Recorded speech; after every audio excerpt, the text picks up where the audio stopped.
सनाया हमारे हॉस्टल की सबसे अमीर और खूबसूरत लड़की थी। मेरी उससे दोस्ती तब हुई थी जब मैं कॉलेज में एडमिशन के लिए आई थी। शनाया के पापा बहुत पैसे वाले थे और इसी वजह से उसे अपने पैसों पर बहुत घमंड था। बहुत सारी लड़कियां उससे दोस्ती करना चाहती थीं, मगर वो किसी को घास नहीं डालती थी। जब मेरी तरफ उसने खुद ही दोस्ती का हाथ बढ़ाया तो मैंने उसे मजबूती से थाम लिया और उसकी चमचागिरी करने लगी। सनाया के पास इतना पैसा था कि वो बेफिक्री से पैसे उड़ाया करती थी और मेरे हिस्से में भी कुछ ना कुछ आ ही जाता था, क्योंकि मेरी माँ मुझे घर से जाते समय पूरे हफ्ते के लिए बस 100 रुपए ही देती थी, जिससे 2-3 दिन ही किसी तरह गुजरते थे। मेरे पापा तो बचपन में ही हमें छोड़कर इस दुनिया से चले गए थे। माँ ने बहुत मुश्किल हालातों में हमारी परवरिश की।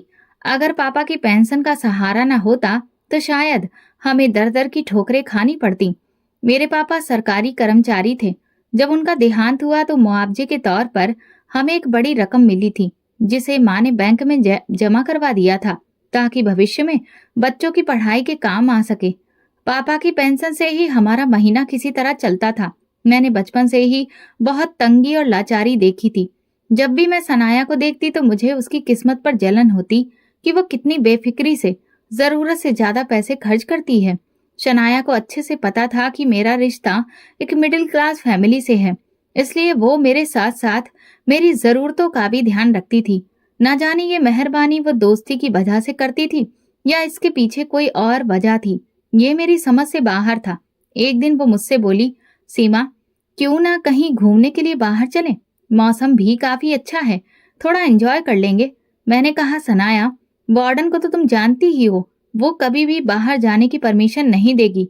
सनाया बोली, मुझे किसी की परमिशन की जरूरत नहीं है। डैड की एक कॉल पर सब हो जाएगा। और तुम तो जानती हो प्रिंसिपल मेरे डैड के कितने अच्छे दोस्त हैं। बस तुम जल्दी से रेडी हो जाओ, मैं वार्डन से बात कर लेती हूँ। मैं कमरे की तरफ जाने लगी तो सनाया बोली, सुनो सीमा, कोई अच्छा सा ड्रेस पहन लेना। तुम्हारे पास तो कोई ऐसा ड्रेस है ही नहीं जो तुम पहनकर मेरे साथ बाहर जा सको। ऐसा करो, मेरी अलमारी में से कोई भी अच्छा ड्रेस निकाल लो। मैं बोली, ठीक है, मैं अभी आती हूँ। हफ्ते के दिन कॉलेज ऑफ होने के बाद मैं हॉस्टल गई और अपने कपड़े समेटने लगी, क्योंकि मुझे लेने के लिए रमन भैया आते थे। अगर मैं लेट हो जाती तो मुझे डांट पड़ती। रमन भाई मेरे इकलौते भाई थे। हम दोनों की बिल्कुल भी नहीं बनती थी। हर वक्त हमारी नोक झोंक होती रहती थी, जिस पर माँ अक्सर कहती थी, सीमा, जब तेरी शादी हो जाएगी तब तुझे समझ आएगा, अभी तो हर वक्त इससे झगड़ा करती रहती है। मैं चिढ़ जाती और कहती, माँ, भला भाई भी कहीं ऐसे होते हैं? रमन भाई हर वक्त मुझसे झगड़ते हैं। हॉस्टल की सारी लड़कियां अपने अपने घर चली गईं। शनाया बोली, सीमा, अगर तुम चाहो तो मैं तुम्हें घर छोड़ देती हूँ। मैंने कहा, नहीं, रमन भैया आते ही होंगे। अगर मैं तुम्हारे साथ चली गई तो वे परेशान हो जाएंगे। शनाया बोली, जैसी तुम्हारी मर्जी। ओके, फिर मंडे को मिलते हैं। मैं उसका बाय सुनकर वहीं बैठी रही और रमन भैया का इंतजार करती रही। हॉस्टल खाली हो चुका था। मैं पागलों की तरह इधर उधर आती जाती लोगों को देख रही थी। जब रमन भैया नहीं आए तो मैं पैदल ही बस स्टैंड की ओर चल दी। जब मैं पहुंची तो बस जा चुकी थी। मुझे रमन भैया पर गुस्सा आ रहा था कि वो इतने लापरवाह कैसे हो सकते हैं। काफी देर बस का इंतजार करने के बाद एक बस आई और मैं दौड़ती हुई उसमें चढ़ी। बड़ी मुश्किल से मुझे एक सीट मिली। मुझे ऐसा लगा जैसे कोई गवर्नर की सीट मिल गई हो। कुछ देर बाद कंडक्टर टिकट के लिए बोला। मैंने पर्स खोला तो उसमें 100 रुपए का एक नोट था। मैंने माथे पर हाथ मारते हुए कहा, हे भगवान, अब क्या करूं?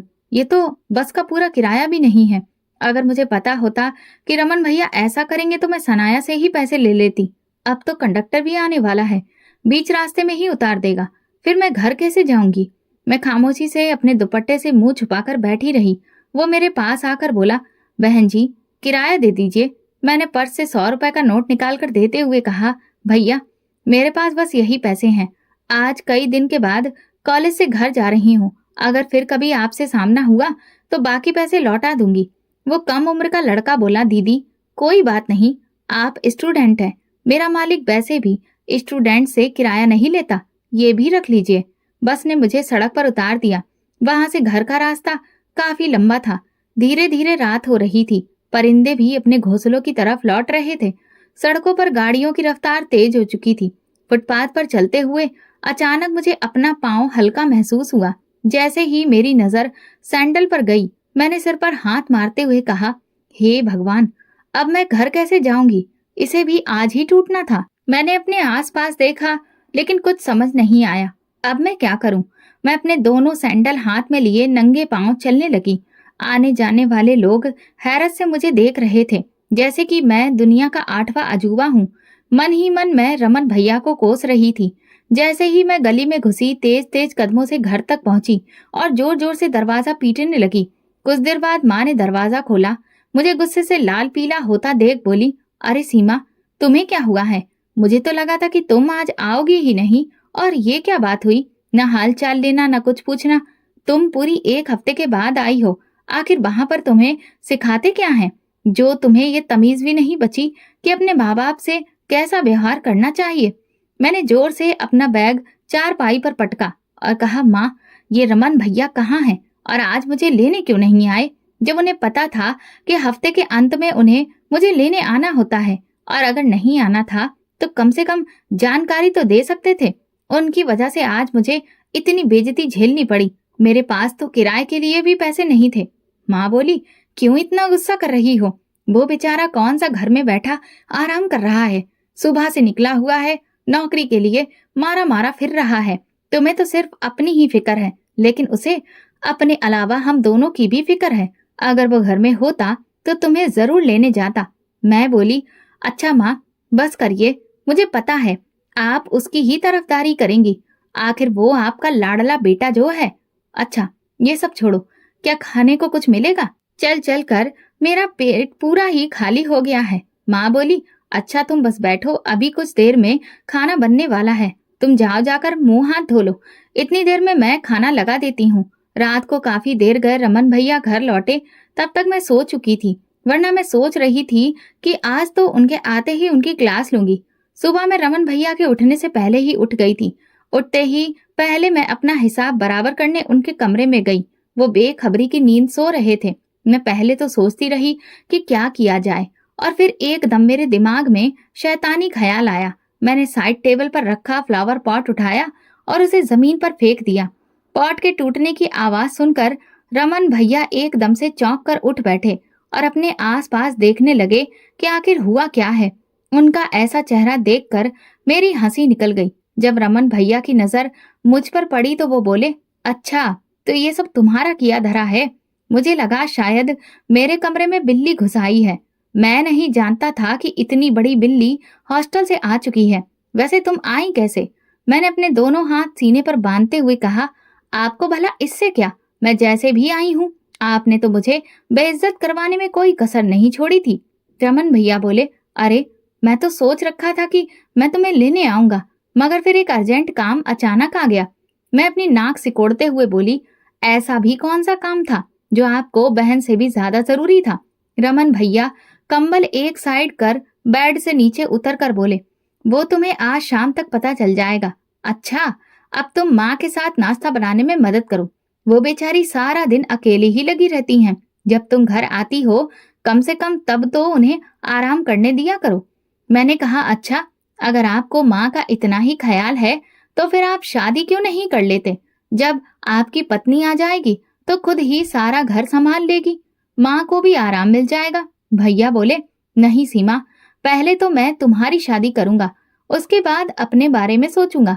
मैं भैया की तरफ आंखें निकालते हुए बोली, इसका मतलब ये है कि आप अपनी पत्नी के आने से पहले ही मुझे इस घर से निकालना चाहते हैं, ताकि मैं अपनी भाभी पर रौब ना जमा सकूं। भैया ने अपने दोनों हाथ कमर पर रखते हुए कहा, अच्छा, तो तुम मेरी शादी इस वजह से करवाना चाहती हो ताकि तुम मेरी पत्नी पर अपना हुक्म चला सको। फिर तो मैं कभी भी तुमसे पहले शादी नहीं करूंगा। मैं नाराज होते हुए भैया के कमरे से बाहर आ गई। वो पीछे से आवाज देते रहे, अरे सीमा, मैं तो मजाक कर रहा हूँ, तुम तो मेरी बात का बुरा मान गई। मैं मुंह फुलाए किचन में आ गई। माँ बोली, तुम्हें क्या हुआ है? क्यों ऐसे मुंह फुलाकर घूम रही हो? क्या रमन ने कुछ कहा है? एक तो ये तुम दोनों की हर वक्त की लड़ाई। अब तुम दोनों बड़े हो गए हो, अब तो ये लड़ना झगड़ना छोड़ दो। भगवान जाने तुम दोनों को कब अकल आएगी। मैंने कहा, माँ, भैया मुझे जानबूझकर परेशान करते हैं। माँ ने कहा, सीमा, मैं तुम्हें भी अच्छी तरह से जानती हूँ, तुम भी कुछ कम नहीं हो।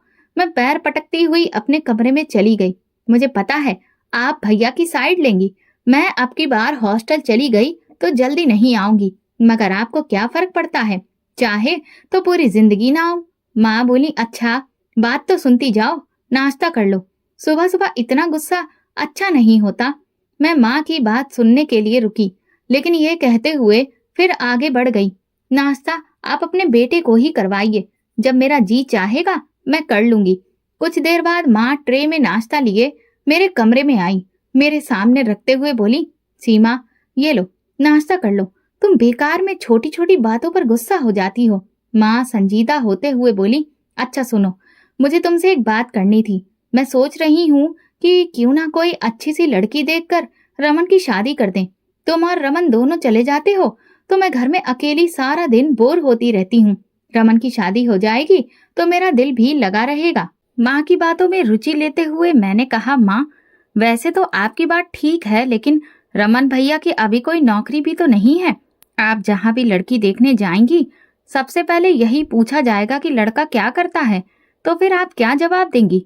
माँ बोली, तुम इसकी फिक्र मत करो, रमन कल ही एक कंपनी में इंटरव्यू देकर आया है और उसे पूरी उम्मीद है कि वहां उसे नौकरी मिल जाएगी। मैं ऊब कर बोली, माँ, भैया ने पहले भी तो कई जगह इंटरव्यू दिए हैं, लेकिन कहीं से भी उन्हें नौकरी का ऑफर नहीं मिला। अभी मैं और माँ यही बातें कर ही रहे थे कि भैया हाथ में एक लेटर लिए कमरे में दाखिल हुए। वो माँ के पास आकर उनकी गर्दन में बाहें डालते हुए बोले, माँ, आपकी दुआ रंग लाई।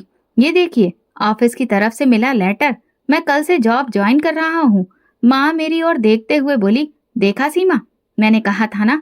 मैं चहकते हुए बोली, लेकिन भैया सैलरी कितनी है? तो भैया की मुस्कुराहट गायब हो गई। वे बोले, सैलरी तो कम है, लेकिन नौकरी मिलना ही मेरे लिए बड़ी बात है। देश के हालात देखो, हर जगह रिश्वत और सिफारिश का बोलबाला है, और मेरे पास तो इनमें से कुछ भी नहीं है, जबकि मेरे नंबर भी बहुत अच्छे थे। माँ ने रमन भैया के कंधे पर हाथ रखते हुए कहा, बेटा, अगर तुम मेहनत और लगन से काम करोगे तो तरक्की जरूर होगी और सैलरी भी बढ़ेगी। भैया बोले, हाँ माँ, आप बिल्कुल ठीक कह रही हैं। मैंने कहा, अच्छा भैया, तो अब आप मुझे छोड़ने जाएंगे या अब भी मुझे खुद ही जाना पड़ेगा? अब तो आपकी नौकरी लग गई है, अब मेरी ड्यूटी कहाँ दे पाएंगे आप? मुझे तो अब बसों में धक्के खाते हुए ही जाना पड़ेगा। भैया बोले, नहीं, मैं तुम्हें खुद छोड़कर आऊंगा और लेने भी आऊंगा। तुम चिंता मत करो, मैं कैसे भी करके मैनेज कर लूंगा। अगले दिन भैया मुझे कॉलेज के गेट पर उतार कर वापस जाने लगे। तभी मुझे शनाया की आवाज सुनाई दी। मैंने पीछे मुड़कर देखा तो वो मेरी ही ओर आ रही थी। इससे पहले कि भैया वहां से जाते, मैं बोली, भैया रुको, मैं आपको अपनी सहेली से मिलवाती हूँ। शनाया मेरे पास आकर कोहनी मारते हुए इशारे से पूछने लगी, ये कौन है सीमा? ये मेरे भैया हैं, रमन भैया। और भैया, ये मेरी सबसे अच्छी दोस्त शनाया है। भैया ने मुस्कुराते हुए हल्के से हेलो कहा और फिर बिना कुछ बोले वापस चले गए। उनके जाने के बाद शनाया बोली, अरे यार, तुम्हारा भाई तो बड़ा ही हैंडसम है। कैसा चौड़ा सीना, हीरे जैसी आंखें और ऊपर से हाइट भी कमाल की है। वैसे बुरा ना मानो, एक बात पूछूं? हाँ पूछो। क्या तुम्हारे घर में सब लोग ऐसे ही खूबसूरत हैं या सिर्फ तुम्हारा भाई ही है? मैं खामोश हो गई, क्योंकि मैं खुद श्यामले रंग और थोड़ी भारी नैन नक्श की थी। मैं अपनी माँ पर गई थी, जबकि भैया पिताजी पर। ना जाने शनाया के दिल में क्या था कि वो बातों बातों में रमन भैया का जिक्र छेड़ ही देती थी। ये बात मुझे बिल्कुल बुरी नहीं लगती थी, बल्कि मैं तो खुद चाहती थी कि रमन भैया की शादी किसी अमीर और मालदार लड़की से हो। लेकिन ये मुमकिन नहीं था, क्योंकि अमीर लड़की से शादी करने के लिए खुद भी अमीर होना पड़ता है, और हम तो एक मिडिल क्लास फैमिली से ताल्लुक रखते थे। लेकिन एक दिन मुझ पर यह राज खुला कि शनाया की मम्मी एक बहुत अमीर बाप की बेटी थी, जबकि उसके पापा एक सरकारी कर्मचारी। ये बताते हुए शनाया ने जरा भी हिचक महसूस नहीं की थी। अब दिन रात मेरे दिमाग में बस एक ही ख्याल आता था, कैसे भी करके अपनी अमीर सहेली की शादी अपने भाई से करवा दूं, ताकि हमारी किस्मत भी संवर जाए। मैं दिल ही दिल में खुश थी कि इस हफ्ते घर जाऊंगी और माँ से इस बारे में जरूर बात करूंगी। मैंने सोच रखा था कि जाते ही माँ से कहूंगी कि वो रमन भैया के लिए कोई और लड़की ना देखें, बल्कि मेरी सहेली को ही अपनी बहू बनाए। लेकिन अगर शनाया ने मना कर दिया तो? ये सोचकर मैं खुद से सवाल करने लगी, लेकिन फिर खुद ही जवाब भी दे दिया। वो क्यों मानेगी? वो तो खुद भैया की इतनी तारीफें कर रही है। मैंने उसकी आंखों में वो भाव देखे हैं, वो भला कैसे मना कर सकती है? मैं अपनी सोच में डूबी थी और खुद से ही बड़बड़ा रही थी कि मुझे शनाया के आने की खबर तक नहीं हुई। मैडम, किन ख्यालों में खोई हुई हैं? शनाया ने चुटकी ली। मेरे मुंह से अचानक निकल गया, बस तुम्हारे बारे में ही सोच रही थी। शनाया मेरे बगल में बैठते हुए बोली, अच्छा बताओ तो सही, क्या सोच रही थी? कुछ नहीं, ऐसे ही। अच्छा एक बात बताओ, शादी को लेकर तुम्हारा क्या ख्याल है? मतलब तुम्हें कैसा लाइफ पार्टनर चाहिए? शनाया अपनी किताबें सीने से लगाते हुए बोली, मुझे ऐसा लड़का चाहिए जो मुझे बेइंतहा प्यार करे, मेरी हर छोटी छोटी खुशी का ख्याल रखे, भले ही उसके पास पैसा ना हो मगर मुझे इज्जत दे। और हाँ, एक बात और, उसकी हाइट अच्छी हो और ऐसा हो कि जो भी उसे पहली नजर में देखे वो बस उसके दिल में उतर जाए। मैं आंखें फाड़कर उसकी तरफ देखते हुए बोली, अच्छा तो तुम्हें ये सारी खूबियां एक ही इंसान में चाहिए? शनाया अपने ख्यालों से बाहर आई और बोली, जी हाँ, अगर ये सब क्वालिटीज मुझे किसी में मिल गई तो मैं शादी करूंगी, वरना सारी जिंदगी ऐसे ही गुजार दूंगी। वो मेरा हाथ पकड़ते हुए बोली, अच्छा चलो, क्लास नहीं लेनी है क्या? और फिर मुझे घर के लिए भी निकलना है। वैसे सीमा, इस बार भी तुम्हें कोई लेने आ रहा है या फिर तुम अकेली ही जाओगी? मैं मुस्कुराते हुए बोली, नहीं, रमन भैया लेने आएंगे। लास्ट टाइम उन्हें कोई जरूरी काम था जिसकी वजह से वे नहीं आ सके। मुझे रमन भैया का कॉल आया कि वे कॉलेज के बाहर गेट पर खड़े मेरा इंतजार कर रहे हैं। मैं जल्दी से अपना कुछ जरूरी सामान बैग में डाला और तेज तेज कदमों से हॉस्टल से बाहर निकली। सामने ही कॉलेज के लॉन में मुझे शनाया नजर आई। मुझे बाहर जाते हुए देखकर वो मेरे पास आई। सीमा, घर जा रही हो क्या? चलो, मैं तुम्हें बाहर तक छोड़ देती हूँ। वो मुझे बाहर तक छोड़ने आई तो बड़े बेधड़क अंदाज में रमन भैया से हेलो करने लगी। मैं दिल ही दिल में खुश थी, क्योंकि जो मैं चाहती थी शायद वो खुद ही हो रहा था। अब तो मुझे पूरा यकीन हो चुका था कि शनाया कहीं न कहीं रमन भैया को पसंद करने लगी है। रास्ते में भैया बोले, सीमा, तुम्हारी दोस्त कुछ ज्यादा ही आजाद ख्यालों की मालकिन है। वैसे एक बात कहूँ, ऐसी लड़कियों से दोस्ती नहीं करनी चाहिए। एक तो वो इतनी ओपन माइंडेड, और ऊपर से उसके कपड़े देखे थे, कितनी छोटी शर्ट और जीन्स पहन रखी थी। मैं हंसते हुए बोली, भैया, अब सब लोग आप जैसे तो नहीं होंगे ना। उसकी पूरी फैमिली एजुकेटेड है और ऊपर से उनका बहुत बड़ा बिजनेस है, तो वो कपड़े भी अपने स्टेटस के अकॉर्डिंग ही पहनेगी ना। जैसे कि हम मिडिल क्लास लोग सिर्फ सलवार सूट और साड़ियां ही पहनते हैं। वैसे भी जिससे शनाया की शादी होगी उसकी तो किस्मत ही खुल जाएगी, क्योंकि वो अपने माँ बाप की इकलौती बेटी है और उनके बाद सब कुछ उसी का ही तो है। भैया बोले, सीमा, दौलत ही सब कुछ नहीं होती। कुछ लोग बहुत कम होते हुए भी अपनी जिंदगी में बहुत खुश और सुकून से होते हैं, और कुछ के पास इतना पैसा होता है, इसके बावजूद भी वे परेशानी और मुश्किलों में घिरे होते हैं। ये सुनकर अचानक ही मेरे मुंह से निकला, वैसे भैया, आपको शनाया शकल सूरत के लिहाज से कैसी लगती है? भैया बोले, मैंने कभी उसकी शकल सूरत पर इतना ध्यान ही नहीं दिया। मैं भाई को छेड़ते हुए बोली, आपको ये तो पता है कि उसने कैसे कपड़े पहने हुए थे? अचानक से बाइक रुकी। भैया चिल्लाए, चलो नीचे उतरो। सारे रास्ते मेरा दिमाग चाटती रही हो। मैं कंधे पर अपना बैग लटकाए हुए बोली, आप तो जैसे सारे रास्ते खामोश बैठे रहे थे। माँ दरवाजे पर खड़ी थी। वे बोली, सीमा, तुम तो आते ही शुरू हो गई। कम से कम ये तो देख लो कि तुम लोग गली में खड़े हो। मैं माँ को गले लगाते हुए बोली, माँ, आप मेरे साथ ना इंसाफी करती हैं। कसूर चाहे भैया का भी हो, फिर भी आप मुझे ही डांटती हैं। माँ मेरे माथे पर हाथ फेरते हुए बोली, सीमा, मैं तो तुम दोनों को ही समझाती हूँ कि प्यार से रहा करो। जब तुम ब्याह कर यहाँ से चली जाओगी तो फिर अपने भाई को याद करोगी। मैं भाई की तरफ इशारा करते हुए बोली, इन्हें और याद कभी भी नहीं। मैं तो शुक्र करूंगी कि मेरी इनसे जान छूट गई। मेरा भाई मेरे सामने हाथ जोड़ते हुए बोला, माँ, बस आप जल्दी से इसके लिए कोई रिश्ता ढूंढो और इसकी शादी करो। एक तो इसे छोड़ कर आओ और लेकर आओ, और ऊपर से इसकी बातें सुनो। माँ बोली, चुप कर रमन, आज पूरे 1 हफ्ते के बाद मेरी बच्ची घर आई है। इसके लिए कुछ खाने को लेकर आओ। देखो तो पहले से कितनी कमजोर हो गई है। रात को खाना खाने के बाद मैंने सोचा कि माँ के कमरे में जाकर शनाया के बारे में माँ से बात करूं, क्योंकि ऐसा रिश्ता फिर नहीं मिलेगा। अभी मैं माँ के कमरे में जाने के लिए उठी ही थी कि माँ मेरे कमरे में आ गई। अरे माँ, मैं तो आपके पास ही आ रही थी, आपसे बहुत जरूरी बात करनी है। मैं माँ को दोनों हाथों से पकड़ते हुए अपने पास बिठाकर बोली, आप कह रही थी कि भाई की शादी करनी है, तो मेरी नजर में एक लड़की है जो खूबसूरत होने के साथ साथ बहुत पैसे वाले माँ बाप की इकलौती बेटी है। नहीं सीमा, हमें कोई अमीर खानदान की लड़की नहीं चाहिए। माँ बोली, मैं तो रमन का रिश्ता अपने बराबर के लोगों में करूंगी। हमें किसी के धन दौलत की जरूरत नहीं है। मेरा बेटा इतना तो काबिल है कि वो अपनी पत्नी और बच्चों को अच्छी जिंदगी दे सकता है। मैं तुमसे ये कहने आई थी कि तुम शाम को तैयार हो जाना, रमन के लिए रिश्ता देखने जाना है। मैंने कहा, लेकिन माँ इतनी जल्दी, थोड़ा सब्र कर लीजिए। माँ बोली, और कितना सब्र करूं? मैं तो बस इस बात के इंतजार में थी कि कब रमन की नौकरी लगे और कब मैं उसका रिश्ता पक्का करके तुरंत उसकी शादी करवा दूं। मैं मुंह बनाते हुए बोली, माँ आपका एक ही तो बेटा है, क्या उसकी भी साधारण सी शादी करेंगी? माँ बोली, देखो सीमा, मैंने जो लड़की पसंद की है वो अनाथ है। मैं इस पक्ष में बिल्कुल नहीं हूँ कि किसी पर बिना वजह बोझ डाला जाए। मैं चाहती हूँ कि बस 4 गवाहों की मौजूदगी में लड़की को ब्याह कर ले आऊं। बस तुम शाम को तैयार रहना। लड़की तो मुझे पहले से ही पसंद है, बस जाकर छोटी मोटी रस्में करवा देंगे।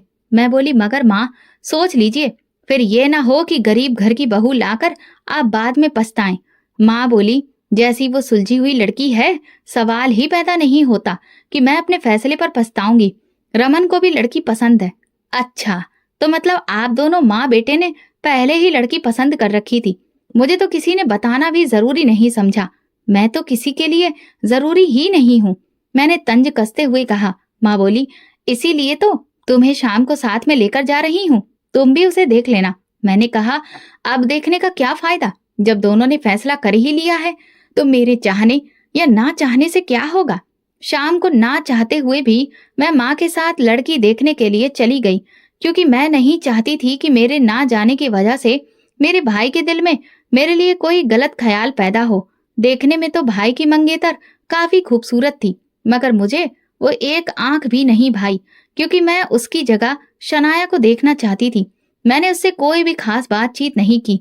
उसके घर वालों और माँ के फैसले के बाद 3 दिन में ही शादी की तारीख तय कर दी गई। इस दौरान माँ ने मुझे कॉलेज जाने से सख्ती से मना कर दिया। उनका कहना था कि मैं अकेली यहाँ पर क्या क्या करूंगी। रमन भैया अपने ऑफिस के काम में व्यस्त थे, पर बोले, माँ रहने दीजिए, इसे जाने दीजिए। ऐसा लगता है कि इसे मेरी शादी की कोई खुशी नहीं है। पहले तो बड़ा कहती थी शादी कर लो। मैं चारपाई पर बैठते हुए बोली, मैं कहीं नहीं जा रही। मैं कॉलेज से पूरे 1 हफ्ते की छुट्टी ले चुकी हूँ। आखिर को मेरे लाडले भाई की शादी है। रमन भैया मेरी तरफ देखकर मुस्कुराते हुए बोले, तो फिर ठीक है माँ, जिन जिन चीजों की आपको जरूरत है मुझे वो लिस्ट बनाकर दें।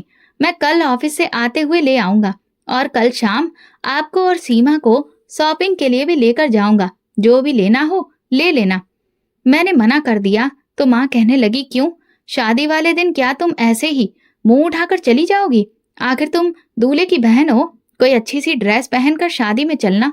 मधु शादी करके हमारे घर में आ गई। वो बहुत ही संस्कारी और समझदार लड़की थी। शादी के कुछ ही दिनों के बाद उसने पूरा घर संभाल लिया। घर के साथ साथ वो माँ की भी बहुत सेवा करती थी, लेकिन मुझे वो बिल्कुल भी पसंद नहीं आई। बात बात पर मैं उसकी बेइज्जती कर दिया करती थी, जो माँ को बिल्कुल अच्छा नहीं लगता था। मधु कहती, माँ कोई बात नहीं, धीरे धीरे मैं सीमा के दिल में भी जगह बना लूंगी। 1 हफ्ते की छुट्टी के बाद जब मैं कॉलेज गई तो शनाया मेरे लिए बेहद बेचैन थी। वो मुझे देखकर बोली, सीमा पूरा 1 हफ्ता कहाँ गायब रही हो तुम? सब ठीक तो है ना? तुम्हें पता है मैं तुम्हारे बिना यहाँ पूरा हफ्ता कितनी बोरियत में गुजारी हूँ। मैंने कहा, कुछ नहीं यार, बस घर में एक इमरजेंसी हो गई थी। माँ की तबीयत ठीक नहीं थी, इसलिए मुझे कॉलेज से छुट्टी लेनी पड़ी। मैंने शनाया को इस बात की जरा भी भनक नहीं लगने दी कि मैं रमन भैया की शादी की वजह से घर पर रुकी हुई थी। शनाया बोली, किन ख्यालों में खोई हो? अच्छा सीमा, तुम्हें पता है मेरा बर्थडे था और मेरे डैड ने मुझे गाड़ी गिफ्ट की है। किसी दिन लॉन्ग ड्राइव पर चलेंगे। मैं बस मुस्कुरा दी। एग्जाम पास ही थे, इसलिए मैंने हॉस्टल से घर जाने का फैसला किया। मैं घर पर रहकर एग्जाम्स की तैयारी करना चाहती थी। तैयारी के साथ साथ मैंने उस काम को भी अंजाम देना चाहा जो मैं भाई की शादी से पहले ही सोच चुकी थी। भाई मुझे हॉस्टल लेने के लिए आए तो शनाया बोली, किसी दिन अपने भाई को लेकर हमारे घर आओ ना, मैं तुम्हें अपनी मॉम और डैड से मिलवाना चाहती हूँ। मैंने कहा क्यों नहीं, हम लोग किसी दिन तुम्हारे घर पर जरूर आएंगे। अपने घर आते ही मैं मधु पर हुक्म चलाना शुरू कर दिया था। हर छोटे से छोटे काम के लिए मैं उससे कहती और फिर उसके कामों में कमियां निकालती। धीरे धीरे मैंने भैया के कान भरने शुरू कर दिए मधु के खिलाफ। उनके दिमाग में जहर भरने लगी। मधु को मैं किसी भी काम के लिए कहती हूँ तो वो मुझे साफ मना कर देती हैं। आए दिन मधु और भैया के बीच में झगड़ा होने लगा। माँ शायद मेरी नीयत को जान चुकी थी, इसीलिए एक दिन गुस्से में बोली, सीमा ये तुम ठीक नहीं कर रही हो। मैं भी गुस्से में बोली, माँ अब मैं क्या करूं, आप अपनी बहू को समझाइए। हर छोटी छोटी बात के लिए वो भैया से झगड़ा करती है।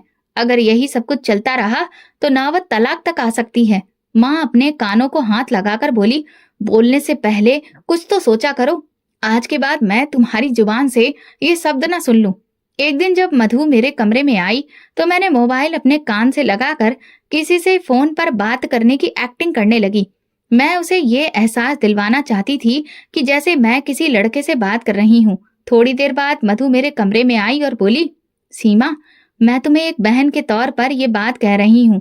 ये सब जो तुम कर रही हो, अगर तुम्हारे भैया को पता चल गया ना तो ना जाने क्या होगा। मैं जानती हूँ कि तुम किसी लड़के से बात कर रही थी। मैं हैरानी और परेशानी के भाव से बोली, भाभी आप ये क्या बोल रही हैं?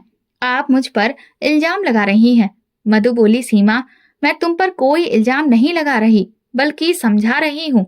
लड़कों के झंझटों में मत पड़ो, वरना बदनामी के सिवा कुछ हाथ नहीं लगेगा। मैं ऊंची आवाज में चिल्लाई, भाभी मैं किसी से बात नहीं कर रही थी। चाहे तो आप मेरा फोन चेक कर लें। मैं जानती थी कि यही वक्त है जब भैया ऑफिस से घर आते हैं, इसलिए मैं ये सब ड्रामा जानबूझकर कर रही थी। और फिर वही हुआ। शोर सुनकर भैया मेरे कमरे में आए। मेरी हालत देखकर बोले, सीमा क्या हुआ, तुम क्यों इस तरह से चीख रही हो? रमन भैया को देखकर मधु भाभी घबरा गई। मैं बोली, भैया ये देखिए भाभी मुझ पर इल्जाम लगा रही हैं। मधु रोती हुई आवाज में बोली, मेरा ऐसा कोई इरादा नहीं था, मैं तो बस इसे समझा रही थी। भैया गुस्से से मधु की तरफ देखते हुए बोले, क्या समझा रही थी? मैं तुरंत बीच में पड़ते हुए बोली, भैया भाभी कह रही थी कि मैं किसी लड़के से बात कर रही थी, जबकि मैंने किसी से बात भी नहीं की। आप चाहें तो मेरा फोन चेक कर सकते हैं। भैया खूंखार नजरों से मधु को घूरने लगे। उन्होंने एक जोरदार तमाचा मधु के मुंह पर मारा। मैं भाभी को देखकर तंजिया मुस्कुरा दी। भाभी बोली, रमन मैंने बहुत कोशिश की कि सीमा के दिल में अपनी जगह बना सकूं।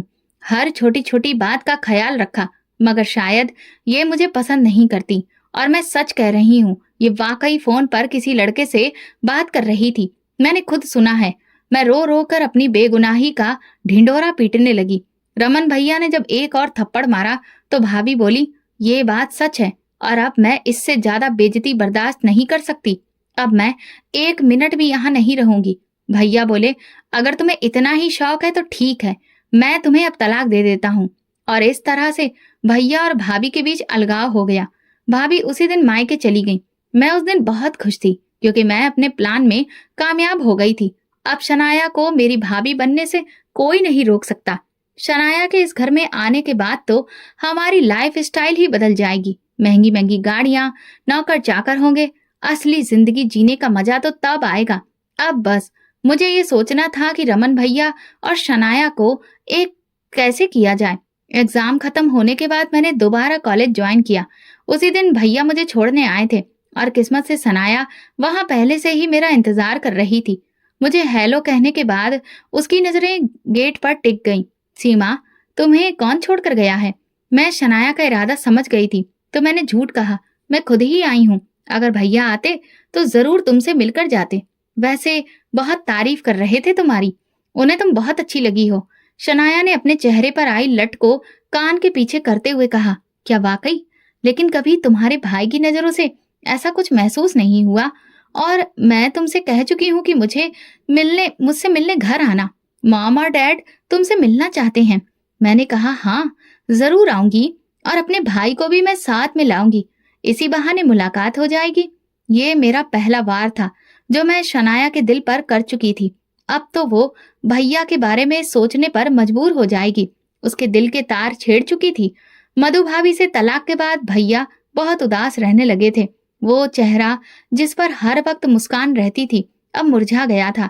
कभी कभी तो मेरा जमीर मुझे कचोटता कि मैंने भैया के साथ अच्छा नहीं किया, लेकिन फिर सोचती कि ये सब भी तो मैं उन्हीं के लिए कर रही हूँ। माँ कुछ दिन के लिए अपने मायके गई थी। जब उन्हें पता चला कि भैया ने भाभी को तलाक दे दिया है तो उन्होंने बहुत हंगामा मचाया। वो गुस्से में भैया का गिरेबान पकड़ते हुए बोली, ये सब तुमने सीमा के कहने पर किया है ना? मैं पहले ही जानती थी ये लड़की कुछ ना कुछ उल्टा जरूर करेगी। मेरी किस्मत खराब थी जो मैं कुछ दिन के लिए वहां चली गई। भैया बोले, अम्मा मैं क्या करता? वो सीमा पर इतने गंदे इल्जाम लगा रही थी तो एक भाई अपनी बहन पर ऐसे इल्जाम कैसे बर्दाश्त करता? माँ निडाल होकर चारपाई पर बैठ गई और बोली, रमन कम से कम मेरे आने का तो इंतजार कर लेते। इतना बड़ा फैसला अकेले कैसे ले लिया? अब मैं उन लोगों को क्या मुंह दिखाऊंगी? इस बीच शनाया ने घर पर एक छोटी सी पार्टी रखी। मैं और रमन भैया उसमें इनवाइटेड थे। बहुत मान मनब्बल के बाद मैं भैया को वहां ले जा पाई। एड्रेस के मुताबिक जब हम शनाया के घर पहुंचे तो पूरा घर रोशनियों से सजा था। शनाया भाई से मिली और फिर हमें अपने माँ बाप से मिलवाया। मैं तो शनाया का रहन सहन देखकर दंग रह गई थी। वो मेरी सोच से भी ज्यादा ऐशो आराम में रहती थी। रात को हम काफी देर से घर लौटे। रमन भैया अपने कमरे में चले गए और मैं माँ के पास गई। माँ, मुझे आपसे भैया के बारे में बात करनी है। मैंने कहा। माँ पास बैठकर बोली, हाँ बोलो, सब ठीक तो है? माँ, भैया के रिश्ते की बात करनी थी। मैंने पहले भी आपको बताया था मेरी सहेली है जो भैया को पसंद करती है। क्यों ना हम भैया का रिश्ता लेकर उनके घर जाएं। अगर भैया का रिश्ता वहां हो गया तो हमारी किस्मत खुल जाएगी। माँ ने कहा, ठीक है मैं तैयार हूँ, लेकिन इसके लिए तुम्हें भी मेरी एक बात माननी होगी। रमन के साथ ही तुम्हारी भी मैं शादी कर देना चाहती हूँ ताकि जल्दी से जल्दी ये फर्ज भी पूरा हो जाए। मैंने कहा, माँ मैं भला बीच में कहाँ से आ गई? पहले आप भैया की शादी तो कीजिए। माँ बोली, ये अब मेरा अटल फैसला है कि जिस दिन रमन की शादी होगी उसी दिन तुम्हारी भी विदाई होगी। मैं जानती थी कि माँ एक बार जो कह देती है उससे पीछे नहीं हटती, इसलिए मैंने माँ का फैसला मान लिया। मैं शनाया के दिल की बात तो पहले से ही जानती थी, फिर भी मैंने उससे बात करना जरूरी समझा। मैंने कहा, हम लोग तुम्हारे घर भाई का रिश्ता लेकर आना चाहते हैं। तुम्हें अगर कोई ऐतराज हो तो बता देना। ये सुनकर शनाया की खुशी का तो कोई ठिकाना ही नहीं रहा। उसकी आंखों में खुशी की चमक थी जो मैंने देखी। वो बोली, हाँ ठीक है, मैं आज ही मॉम से बात कर लूंगी। तुम लोग कल किसी भी वक्त आ जाना। मैंने कहा, शनाया तुम्हारे माँ बाप को तो इस रिश्ते पर कोई ऐतराज नहीं होगा ना? क्योंकि हम दोनों के घरों के बीच स्टेटस का बहुत फर्क है। आप लोग कहाँ और हम लोग कहाँ? शनाया बोली, सीमा मेरे लिए स्टेटस कोई मायने नहीं रखता। वैसे भी मैं रमन को पसंद करती हूँ और जो कुछ मेरे माँ बाप के पास है वो सब मेरा ही तो है।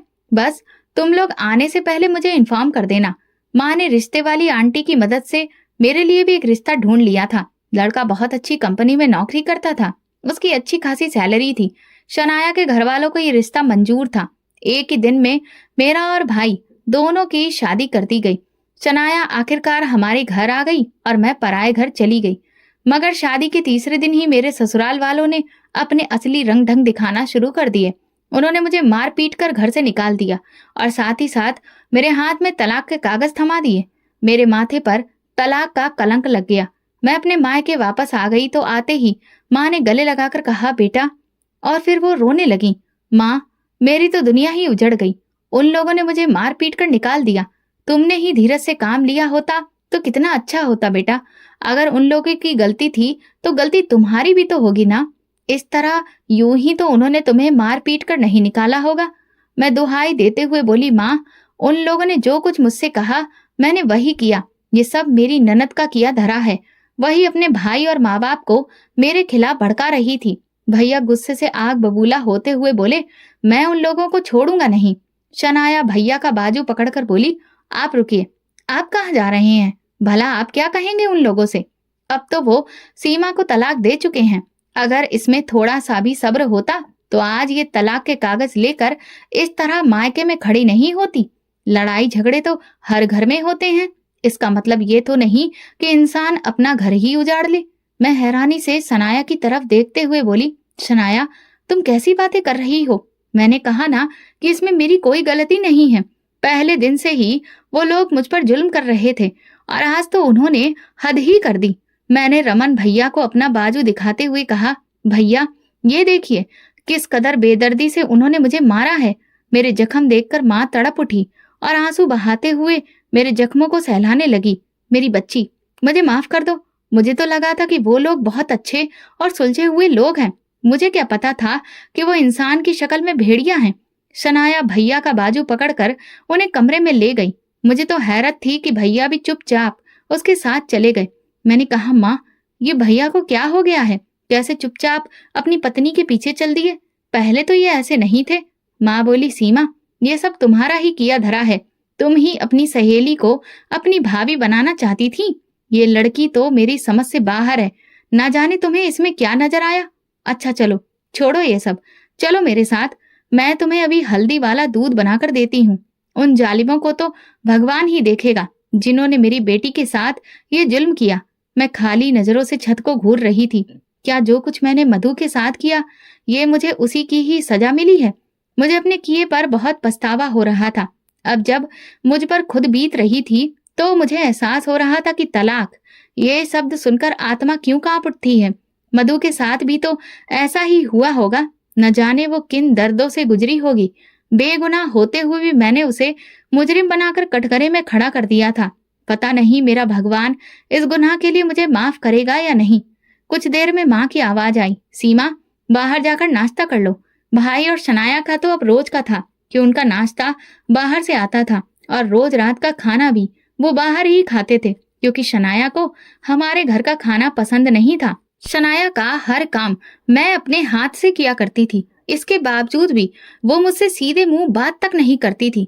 एक दिन मैं कपड़े धोकर सुखाने के लिए छत पर ले जा रही थी, तभी मेरा पांव सीढ़ी से फिसल गया और मैं धम्म से नीचे फर्श पर जा गिरी। मेरी चीख सुनकर माँ दौड़ती हुई मेरे पास आई। मैं दर्द से कराह रही थी। कुछ ही देर में मेरी आंखों के आगे अंधेरा छा गया।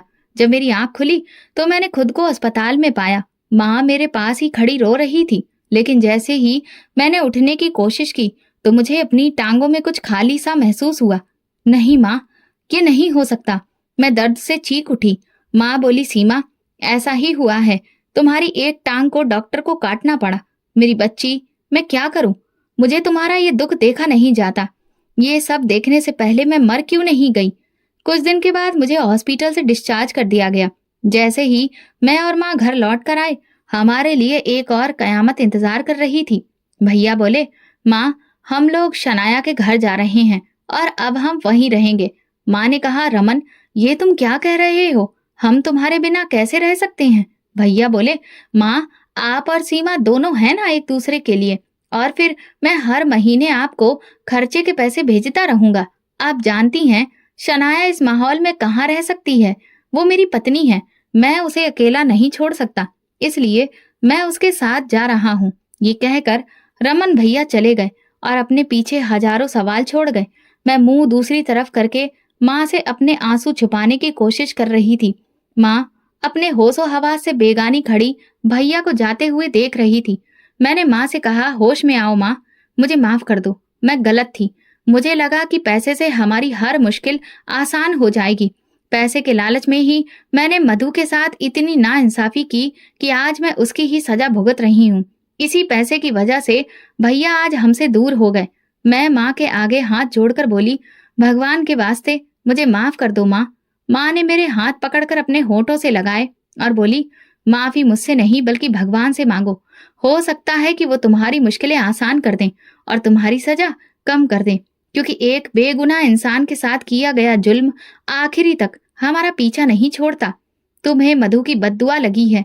मैं करबट लेकर रोते हुए सोच रही थी, मैं तो अपने भगवान से माफी बहुत पहले ही मांग चुकी हूँ, मगर शायद मेरे भगवान ने मुझे माफ ही नहीं किया। इसीलिए तो मुझ पर उन्होंने कहर बरसाया है कि आज मैं लाचारी की जिंदगी जी रही हूँ। तो दोस्तों, आप बताइए, क्या हमें लालच में आकर दूसरों के साथ ऐसा सुलूक करना चाहिए जैसा कि मैंने मधु के साथ किया? दोस्तों, अगर आपको हमारी कहानी पसंद आई है तो कमेंट करके जरूर बताएं। वीडियो को लाइक करें और ज्यादा से ज्यादा शेयर करें। अगर आप चैनल पर नए हैं तो सब्सक्राइब जरूर करें और नोटिफिकेशन बेल दबाएं ताकि अगली अपडेट सबसे पहले आपको मिले। धन्यवाद।